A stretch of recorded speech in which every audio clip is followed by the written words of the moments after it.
comes to our drug crisis, which I think this story underscores the absolute frustration. I feel baffled at the fact that state lawmakers couldn't get together to recriminalize hard drug possession in our state. You know, it's not just the people using drugs who are impacted by it. Anyone with an ounce of common sense knows that. It's the people who are victimized by them when they're, committing a crime to try to get money. It's people like a 1-year-old in Mill Creek who has died, and officials believe that her death is tied to fentanyl exposure. This is the headline from Como News. CPS should have saved her. Family of baby who died from likely fentanyl exposure outraged. And look, they should be outraged, but each and every one of us should be outraged as well. The Snohomish County Sheriff's Office, according to this Como article, says that they found the unresponsive 1-year-old was brought to Swedish Medical Center. This happened Sunday in the evening. The child was brought there by her mother, then taken to Seattle Children's, and she was pronounced dead. And so, again, the suspected cause is fentanyl. And this is heartbreaking. And I have to say, I give a lot of credit to Sheriff Adam Fortney up in Snohomish County. I know we're going to reach out to him to try to get him on the show to talk about this. But, he took to his Facebook page and he essentially said, look, if you're angry by this, there is something that you can do. He said, I'm seeing a lot of people upset at the death of this 1-year-old, and rightfully so. While this event alone is absolutely tragic, you have a chance to impact change in Snohomish County. As of July 1st, if nothing changes, all drugs are legal in Washington state. Snohomish County government is trying to keep this from happening by passing a local ordinance outlawing drugs such as fentanyl, meth, and heroin. He went on to write, please consider testifying next Wednesday, either virtually or in person, in support of the proposed ordinance. You can no longer assume this will pass without your involvement. He says, take 3 minutes out of your day and let our elected representatives know where the community stands on this issue. They need to hear it. And that's true not only for, we've talked about this issue a lot, just a little bit of a refresher.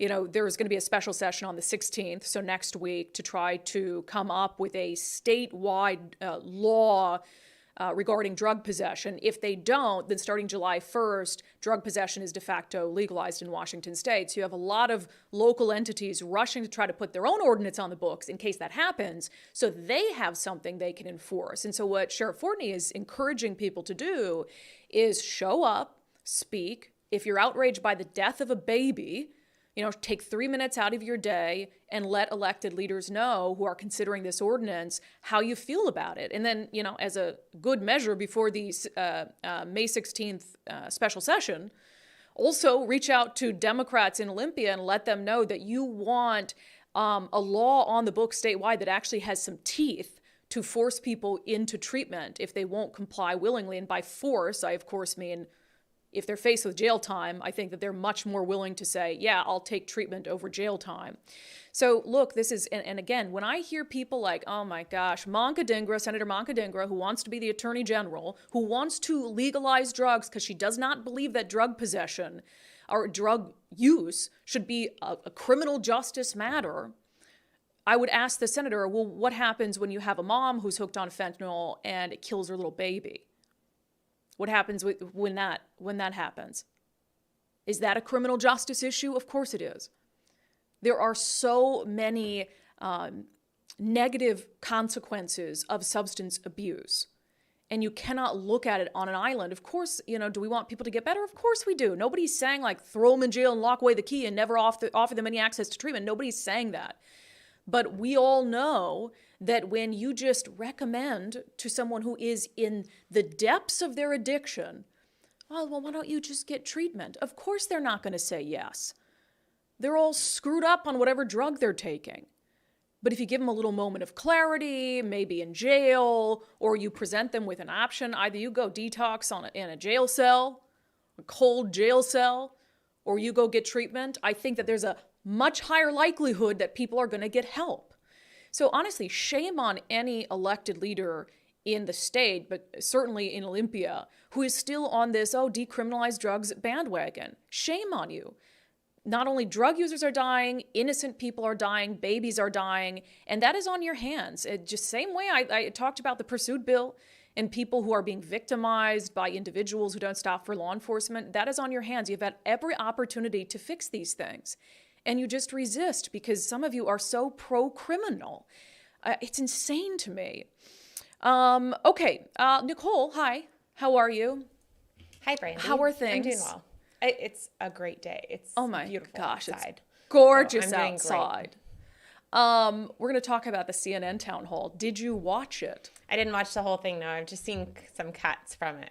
I'm curious, like from a producer standpoint, what do you make of the arguments that CNN should not have, quote unquote, platformed Donald Trump in that way? No, I mean, he's a presidential candidate. I get them going after him. I actually think, I know you wouldn't be a fan of him coming on this show, but I think, why would you not? He's a presidential candidate. We'd have him on the show.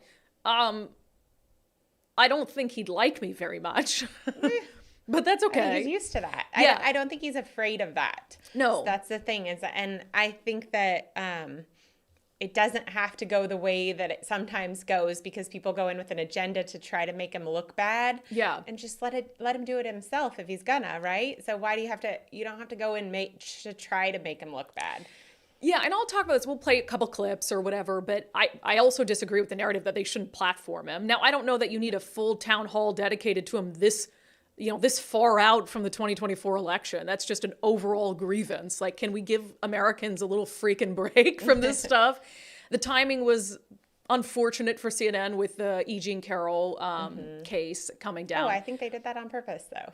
I don't know. I mean, all of this is It's ratings driven. 100%. CNN's best ratings have been during the Donald Trump years.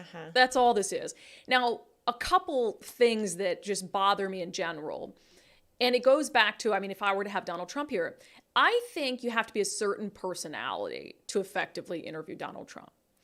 And I think you have to kind of understand that he is going to want to be the star of the show. You know, he's going to try to make you look like a fool, try to make you look foolish. I think if he gets that from you, right? He's not going to try to make you look like a fool you're if you're right. not making him look like a fool, or if you're not going in with that motivation. Right. I think you have to kind of play with him and toy with him a little bit. I think you have to get on his level on those things. And I think he likes a challenge. And so I think if you can kind of match his energy, that's the best way probably. I mean, who knows? I could have him on, it could fail. But Caitlin Collins, to me, was a bad choice for CNN because she already had a lot of history with the Trump administration. You know, they wanted to like seat her at the back and stuff.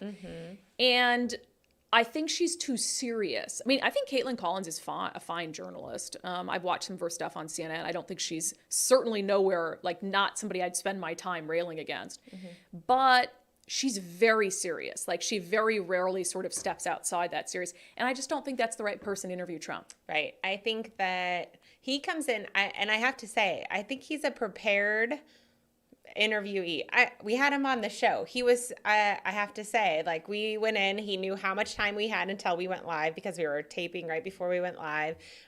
He went through a tunnel. He's like, hey, we'll call you right back on the other side of the tunnel because I'm going to lose you here. He was very, very skilled. And then he's like, okay, start from this point. Like he doesn't go in, willy-nilly, I'm just going to roll with it. Like he knows what he's doing. People think that he doesn't know what he's doing and that these things are all unplanned and these moments are, obviously he's responding to her, telling her she's nasty, whatever. But he's not new to being interviewed. Well, he's a been interviewed TV for guy. 40 years or 50 years. Well, yeah, but when you say he's prepared, I think immediately to give good answers, which I never think his answers are very well thought out. Well, that's a politician, right? His are exceptionally winding and nonsensical.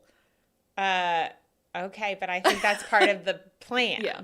I think that's possible. And if he comes in knowing he's going to be asked about whatever topic, and he knows that he's going to make it when we asked him about Kaepernick when he had first knelt for the anthem, him saying he should find a country that works better for him was obviously a thought out plan, right? I don't think so. I think that just comes to his head and just right out his mouth. Maybe so, but he doesn't do it not knowing that it's gonna, take off. He's intending to be entertaining. Yes. And so again, let me just play these clips and I'll come out at the back end. So there's two clips in particular that, have been criticized. And I will say I've never liked how Donald Trump spoke about women or to women, from Megyn Kelly to the Access Hollywood tape, whatever.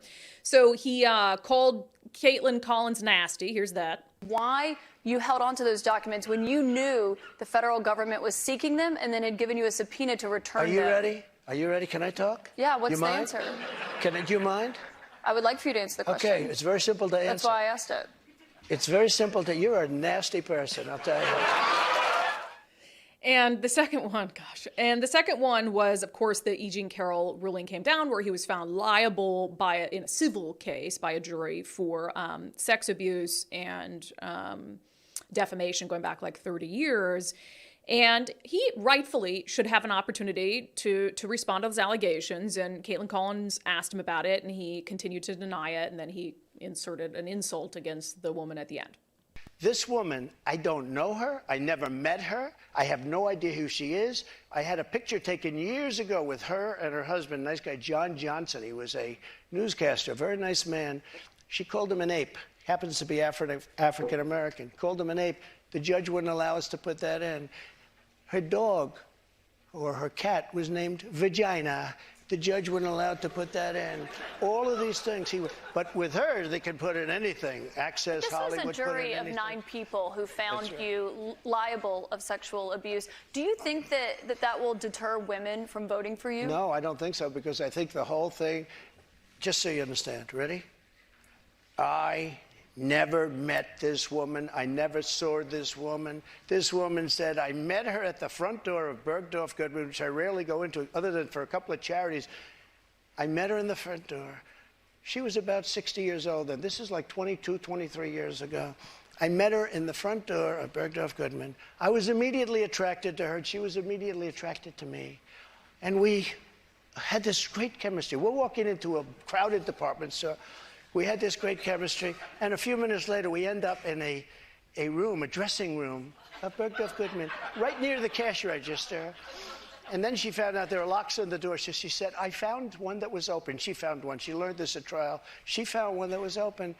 What kind of a woman meets somebody and brings them up, and within minutes, you're playing hanky-panky in a dressing room, okay? I don't know if she was married then or not. John Johnson, I feel sorry for you, John Johnson. Mr. President, can I... So, okay. And look, he has every right to respond, but you hear, and one of the things that really stuck out to me and what I don't get from a CNN perspective is what they expected. Because clearly the audience liked Donald Trump. That was surprising to me. They're applauding, they're audience laughing. Right. And although when you hear the story like that, it is more amusing than the way that she's telling it, right? So that's a he said, she said type of That's just how he is, story. right? He's like there to be an entertainer, but I don't think CNN really thought that through. The other thing is, and we'll move on from this, but the other thing is this was supposed to be a Republican presidential town hall. And Caitlin Collins asked a bunch of questions that about issues Republicans don't care about. Right. And so in that sense, CNN was not true at all to what it was supposed to be. This was just like a chance to try to pin down Donald Trump and get ratings. Mm-hmm. If it was a Republican presidential town hall, you'd be asking him questions about what differentiates him from other Republicans and about issues that Republicans care about. Right. So clearly CNN's intent with the town hall was not pure at all. I don't feel bad for CNN. I had to laugh though, because all night and all morning, there have been trending hashtags on Twitter. Boycott CNN.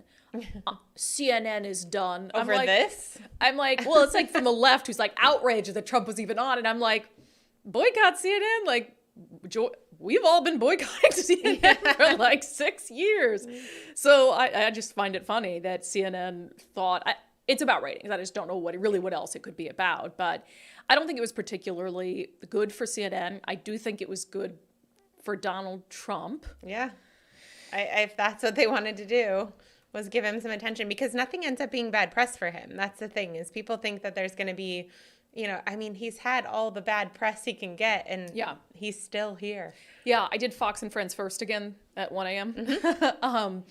And they asked me about, whether Donald Trump did a good job appealing to independents and Democrats. First of all, Donald Trump's never going to appeal to Democrats. No. But I said, I'm an independent, and a CNN town hall is not going to change my opinion of Donald Trump. And I don't think really at this point, to your point, that anybody is going to really drastically change their opinion of Donald Trump at this point. No, but I think that as I mentioned, he's a presidential candidate, and you take him when you can take him because that's the business. But this early on and right after this case, and I mean, you're doing it for ratings and you're doing it for attention, and it backfired. And you got attention. It just wasn't the kind you wanted. Not really. All right. Interesting stuff. Nicole, thank you. You're a nasty woman. Nasty woman could be a compliment. Like, you're a nasty woman. I don't think that's how Trump meant it, though. All right. Coming up next, you will not believe this freaking video. It's from our friend Ari Hoffman. There was a meeting at the King County Regional Homelessness Authority, and you will not believe the absolute children who are being tasked with fixing the worst crisis in Washington state. It's unbelievable.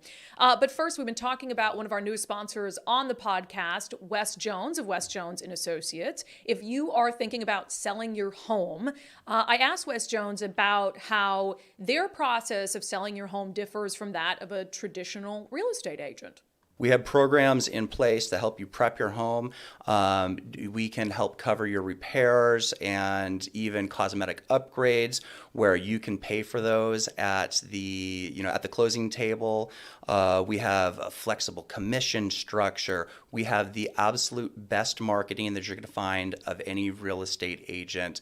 And there is a lot of programs and different things that we do that I go pretty in depth with on my website. So you can start by going to sellwithwes.com and go to the Sell a House feature, and you can go under some of the different programs that we have to learn a little bit more. If you want to check out your home's value, just plug in your address there. And if you want to book a consultation with me, just give me a call. My cell phone is there on the website, and it's super low pressure. I'm going to tell you the truth if this makes sense, or it doesn't for you, and I'm going to treat you fairly.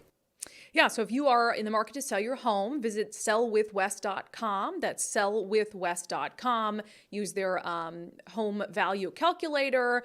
Reach out to Wes. As he said, his cell phone's there. Brave man, Wes Jones. But I think that just shows his commitment to good service and being available for you if you need him. So sellwithwes.com, a better way to sell your home. Okay, wow, I got a doozy for you today. Big thank you to our friend Ari Hoffman over at KVI for finding this video and watching this meeting so we didn't have to. Let's get to it in our segment, Unbelievable.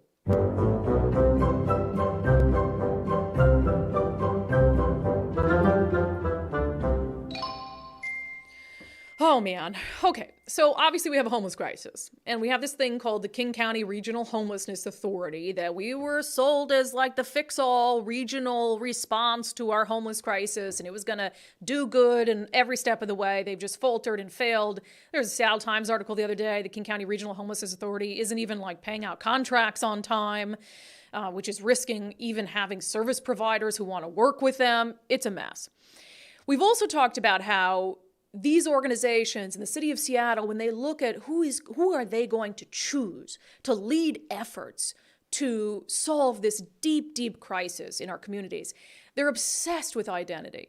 Like, I swear they won't put someone on these panels unless they're transgender, a person of color, or have the right kind of quote-unquote lived experience.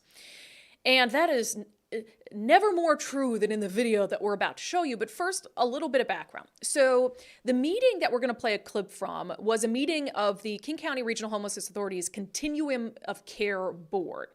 So the voice that you're going to hear predominantly in the video is the co-chair of the board, Shani Colston. Okay, so they're going through and they're confirming nominations to this board that, again, is going to look at helping homeless people through the process of, being from homeless to housed. So the nomination that they're about to take up is the nomination of a man named Thomas Whitaker Raven Crowfoot. Now, they say that Thomas Whitaker Raven Crowfoot has a lot of lived experience, and apparently one of those is being a pedophile and a sex offender.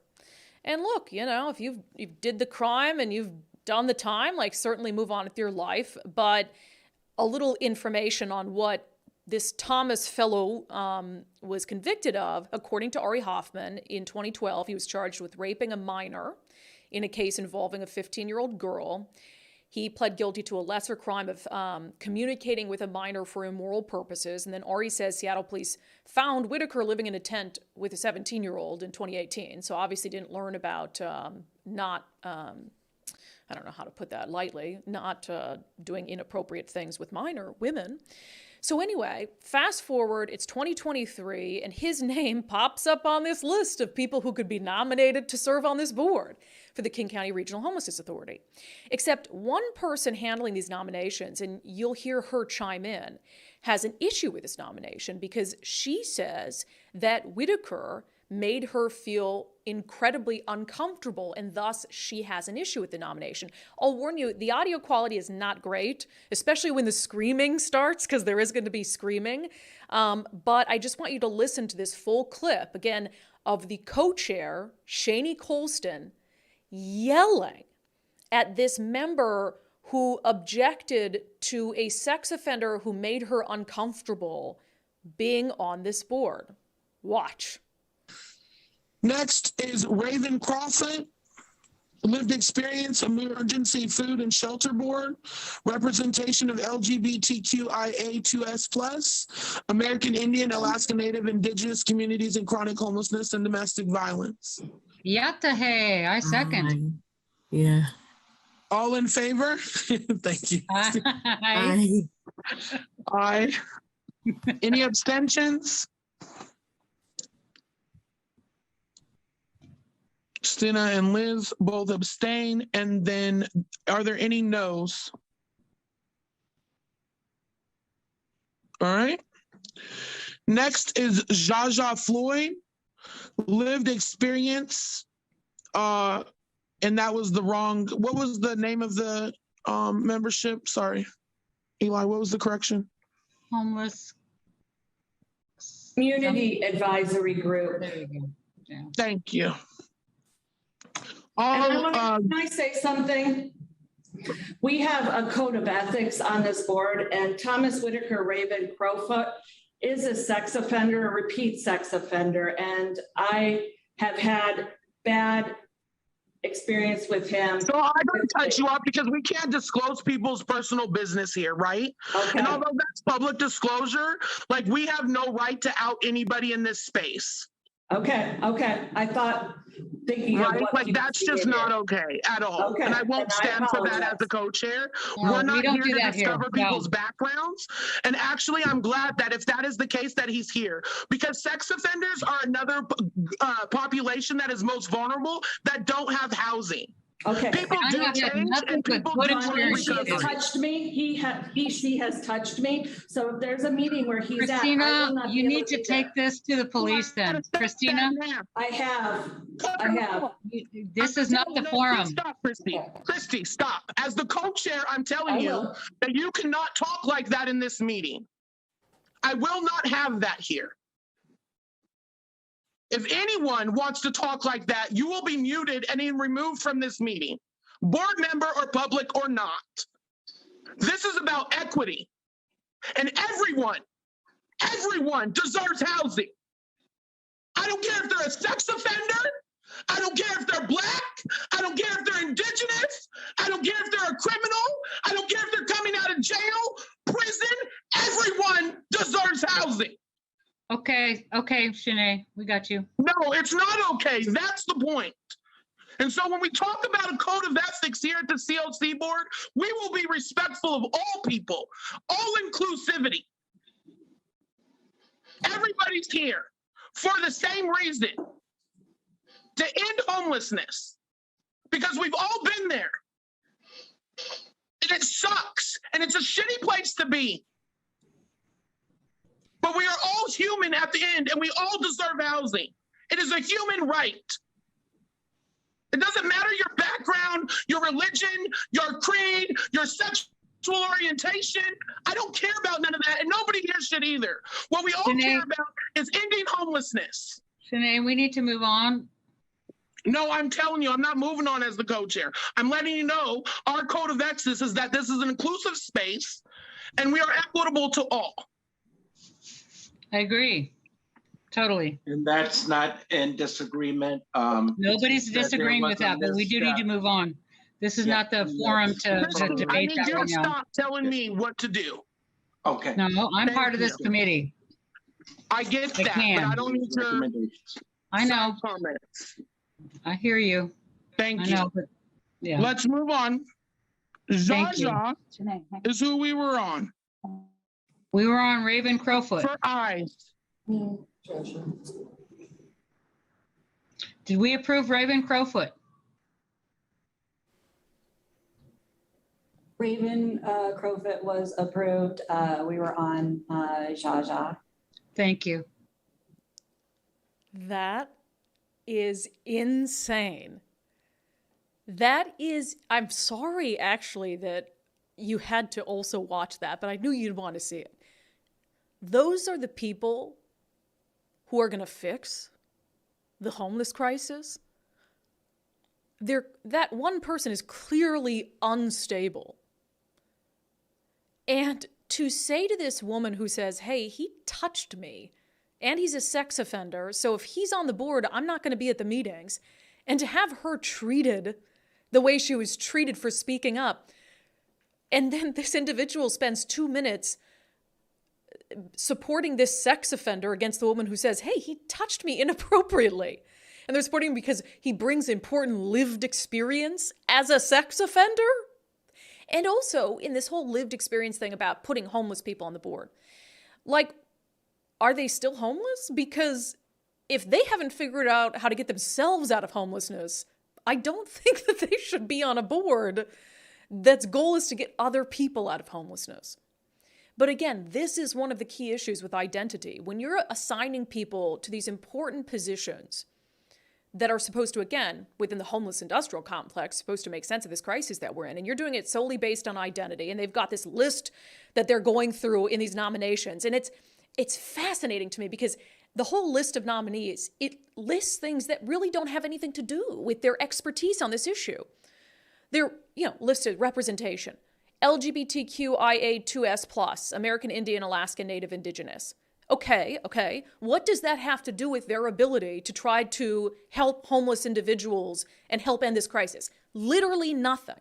And the fact that everyone else on this meeting, when this Shani Colston was losing their mind like a child, the fact that you had other people in the meeting who were like, oh, okay, we get it. Yeah, we don't do that here. We don't discriminate. We don't out someone as a sex offender. If this is insane, how do you even make sense of this? Seattle is a parody. Seattle is a parody. That could have been like a Babylon Bee SNL skit. It's insane. And I'm sorry, reasonable, rational people have to push back against that and be like, we cannot allow someone with that temperament to be in charge of trying to fix the homeless crisis. And no, if there's a two-time sex offender who allegedly touched another woman who's going to work on this board and made her uncomfortable, no, he should not be on the board. That's absolutely ridiculous. She even said she'd already reached out to police about it. Come on, absolutely unbelievable. But frankly, nothing in Seattle is unbelievable to me anymore. Ridiculous. All right, we'll have Florida Report with Miranda coming up momentarily, talk about some things happening in the Sunshine State. But first, I'm inviting you to take the Firstmark Challenge like my fiance and I did to find out whether you are well insured for what you have or whether you're paying too much for the insurance that you have. So firstmarkinsurance.com, firstmarkinsurance.com. And it's really simple. It doesn't cost you anything, just a little bit of your time to have Firstmark Insurance go over your current coverage and then come up with their recommendations for what kind of coverage you need. And you never pay Firstmark Insurance anything for this service, which is wonderful. It's like an insurance concierge. The CEO of Firstmark, Dave Taylor, talked to us a little bit about the Firstmark process and how even if you eventually don't use Firstmark to help you with your insurance needs, you'll still come away with something. We believe and we say that we will help 100% of the people that we work with. Okay. Now that doesn't mean necessarily that 100% of the people we work with are going to become Firstmark clients, but we believe that we will actually help 100% of the people, whether that be stay with your current carrier, but let's modify your coverage a bit so you're better protected, or ultimately, hopefully come over to Firstmark. We're going to put you with a different company and give you better coverage, right? So the challenge is really challenging individuals to give us an opportunity to prove that to them. That's really what the Firstmark Challenge is.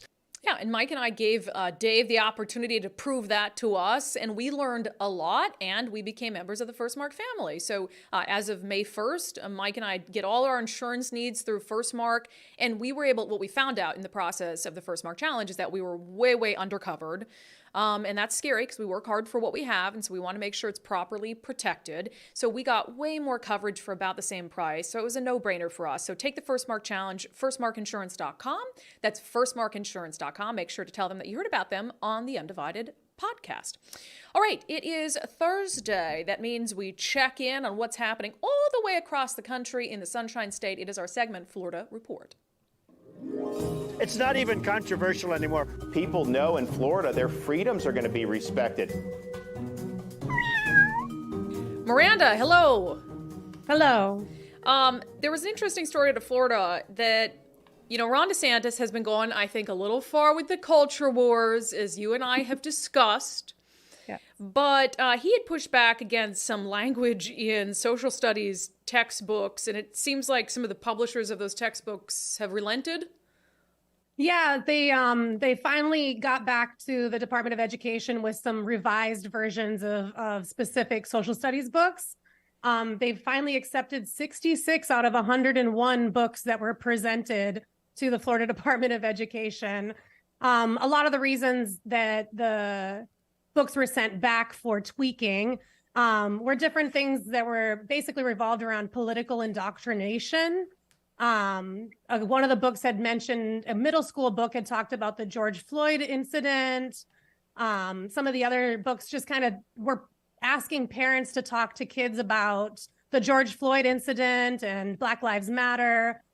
So the publishers tweaked, and by tweaked, it means removed some of these topics from these books, and they were finally accepted into the curriculum this past week. Yeah, and it's interesting because I'd like to kind of read through how all these references work. But again, it's political indoctrination, according to Ron DeSantis and to the education commissioner.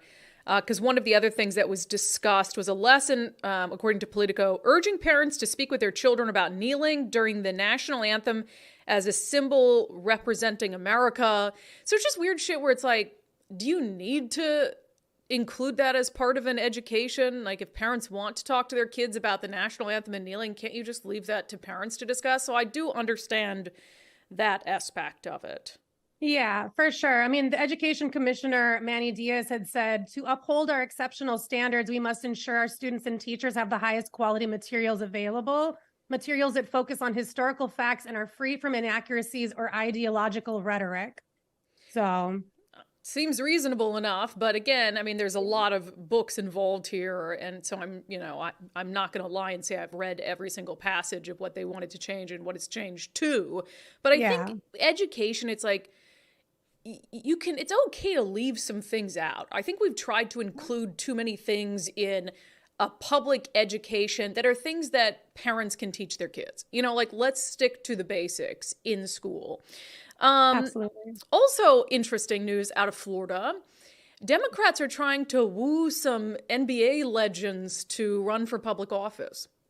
Yeah, some Democratic donors are hoping to recruit NBA legends Grant Hill and Dwayne Wade to run for Senate, basically in an attempt to get some more popular names out there to make sure Rick Scott doesn't win next election cycle. I think they're reaching. I've never really heard either of those two people talk about wanting to get involved in politics.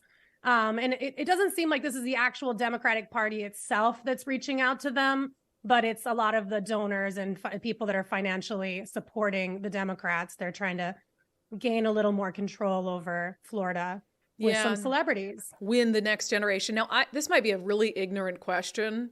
Nicole, you might end up having to Google this for me, although I'm sure Nicole will know. Isn't Dwayne Wade still playing basketball? See, Nicole didn't know either. Miranda, do you know? No, I don't think so. I'm not a big sports person, to be honest with you, but I don't think that Dwayne Wade's playing anymore. Nicole's she's over there Googling. I think he's too old, but let me see. I mean, not too old, but I think he's... I can't let you go, Miranda, until we settle this. People on the no, live it's chat fine. I should know because I He literally can't be live like a playing few anymore. miles Well, from just Miami go Heat. to Wikipedia. Does it say he's a current player? Hold on. We're literally pausing the show until we figure this out, because if he's... I don't remember him retiring. Former professional basketball. Okay, thank you, Nicole. Yeah. All right, well, I guess then, yeah, that makes sense. So I mean, it's interesting because like, I think when you're that wealthy and that famous, like, why would Dwayne Wade want to go to Congress?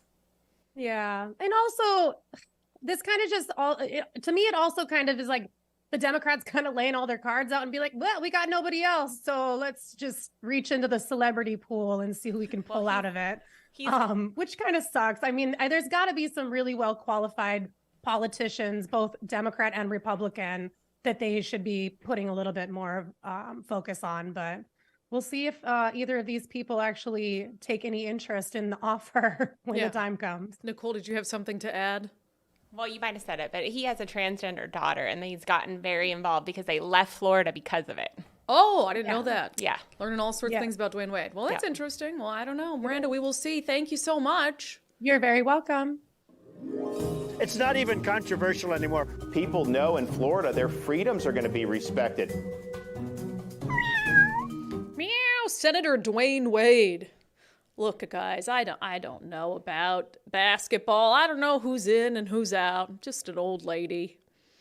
All right, coming up, we're going to take your questions about things. And I want to read some comments about Allie's interview yesterday, too, with the border crisis, just because I thought it was really, really informative. And man, I worry about that young woman.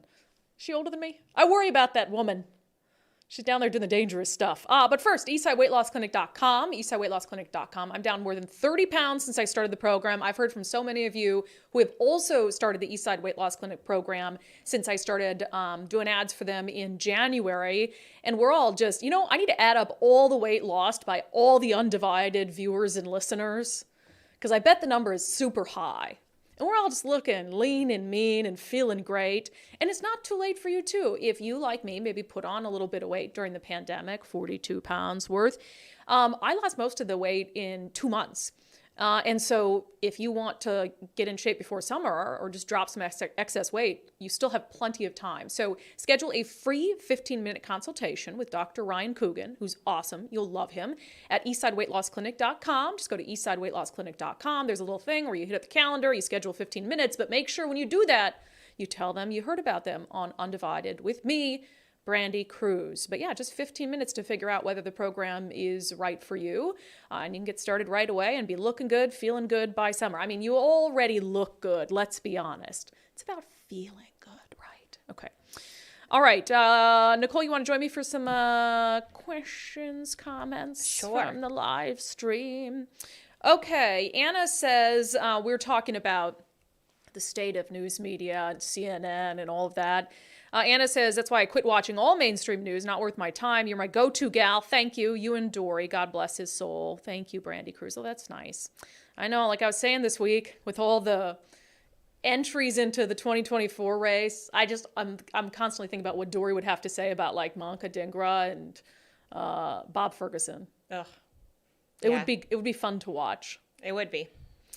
It would be. Okay, Reagan says on the show, I'd label myself as very conservative, but I love your show. I don't mind that we disagree on some of the nuances, and that's good. That's healthy. We generally agree, and I trust that you're being honest, even if you're given an opinion that I may or may not agree with. I really appreciate that. And yeah, we had a woman in the studio the other day who was saying that we disagree on some very serious things, and it didn't bother her, and I really love that. I value that a lot.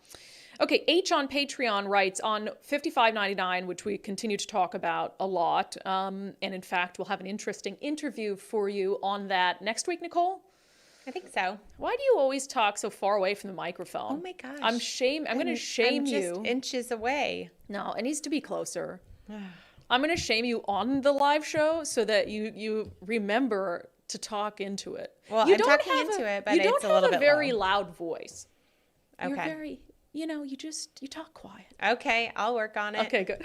Nicole's like, why do you always shame me on the live show? If I shame you during the live show, you'll remember next time. I'll try. Okay, good. Sorry, Nicole. You're fine. I love you. Okay, H says on Patreon, thank you for being a Patreon subscriber. I appreciate you. $55.99 to protect children while a 1-year-old just died in Snohomish County from fentanyl exposure. Where are the bill's laws protecting these children? Yeah, I could not agree more. We've said that before. I hate to laugh, but it's like It's so backward. I mean, all these criminal safety issues, and we talked about the kids who were hit by the guy who stole the landscaping truck, and one of them was killed walking home from a sleepover. Innocent lives because of the police pursuit law. And then on the other hand, they're like, we got to protect trans kids from their parents. No, we need to protect kids from you and your terrible public safety policies. Yes. And this child dying of this is the extreme, obviously, but I know of a few different situations where CPS has been called because kids are in positions just like this 1-year-old was. And they're still there. Yeah. And multiple people have called, multiple people have tried to help these kids. And I get it. You want to keep them with their parents. But if their parents are making terrible decisions like that, these are the parents that you protect kids from, not the ones trying to help them work through some of childhood decisions. It's insane. It's so backward. Okay, a few things on the border crisis and Allie's interview yesterday. Sorry. Candy writes, freedom depends on law and order. We have to have law and order to ensure freedom that respects the rights of others who are also respecting the rights of others. The border crisis has been ignored by the current administration until now. It's like ignoring a cancer, hoping it will get better over time. Now it's stage 4 and the treatment options are risky and severe. Man, that's a good comment. It really is. Candy nailed it. That's so true. And we talked with Allie about that. It's like, now they're all like, oh, surge troops to the border. I was like, they should have been there. Yeah. It's insane. E writes, we should have the National Guard down there, which we do now, and we should have the people that came here legally in Border Patrol. This isn't a humanitarian issue. It's human slavery, and we're enabling it. A lot of the times it is. And by enabling the flow so easily of all these people, you don't know what you're facilitating, that the drug cartel, the Mexican cartel are doing, including human trafficking. Great point. We are a country of legal immigrants because everyone had to be checked in even 200 years ago. Anything before 200 years ago, human history is pillage and steal. We cannot change that. We can only go forward. 100%. This is common sense stuff, people. And you get it. Look at it, our smart listeners. Of course we have smart listeners. I know. Of course. Of course. But if you're not smart, that's okay too. You can come listen. Are you going to judge who's smart and who's not? Nicole will let you know in the comments if she finds your comment smart or not. Jim writes on YouTube of Trump's mouth cost him a lot. I agree with his policy, but not his mouth. It's summed up very nicely right there. And I think that's the majority of America right there. Yeah. I do realize there are people who can look past his personal flaws because of his policies. Yes. And I know people are going to be like, could you really vote for Biden? I wouldn't vote for Biden. Well, Trump's mouth doesn't affect me, right? His policies do and Biden's policies do. So I think that's why people look past it, because they're like, well, what actually affects me? And it's not his mouth. That's a very selfish way of thinking. I think that his mouth affects America. Picking the candidate. I'm not picking the candidate. Would I pick a better candidate? Yes, absolutely. Well, this is a good transition into our closing sanity check, because it is going to be about, of course it is, Mr. Trump. Of course it is. Hey, let me have my sanity check, okay? It's not what you think it is. Let's get to our closing sanity check of the day. My closing sanity check is, don't let Donald Trump steal your happiness, okay? Don't let the 2024 presidential cycle, which apparently has already begun in earnest, steal your happiness. And just because I don't like Donald Trump doesn't mean that you can't like Donald Trump, okay? But I worry sometimes about getting wrapped up in these never-ending political cycles and what it does to our mental health and well-being. And sometimes you just need to walk outside and take in a deep breath of fresh air and forget about CNN and forget about Donald Trump and forget about me. You could say the same about Ferguson running. I've heard from a lot of people who are very upset, and as are we. As are we. Am I going to let it ruin my day, my week, my year, my 2024? No, you can't. Well, you can't live like that, people. It might ruin my 2024. I'm not going to let it ruin my 2023 too. Okay. I'm not going to give him 2 years of anger. Fair. I think it's more likely to ruin your 2025 when he actually gets in office. Yes. So you know what? We can have these debates. And look, this is a show where we talk about politics. But I'll tell you what, when I go home at the end of the night, you know what I turn on? Trash TV. And I pet my dogs. And I hang out with my fiance. And I put it out of my brain for a little bit. So it's important. I appreciate you watching the show, loving the show. I like that you're in tune with politics. I like that you're smart, as Nicole said. All those things are great. Just make sure you take some time to bifurcate yourself from the political atmosphere every once in a while so you can keep your sanity intact. All right, that's it for today's episode of unDivided, our last live episode of the week. For subscribers, I will see you on Sunday for our weekly edition of Sundays with Subscribers. Remember, we'll have Tiffany Smiley on the show for an important conversation about the state of politics and what she's trying to do to get political outsiders to run for Congress. If you have not become a subscriber already, I'd love to have you join us. It's as little as $5 a month. Go to undividedpod.com. That's undividedpod.com. It's your one-stop shop for all things undivided. You can figure out where to watch videos. You can figure out where to listen to the podcast. You can send Nicole and I a hot news lead or just compliments. We always love compliments. And most importantly, you can figure out how to become a subscriber to the show. undividedpod.com, undividedpod.com. I'll see you subscribers on Sunday, and the rest of you, I'll see you on the live show on Monday.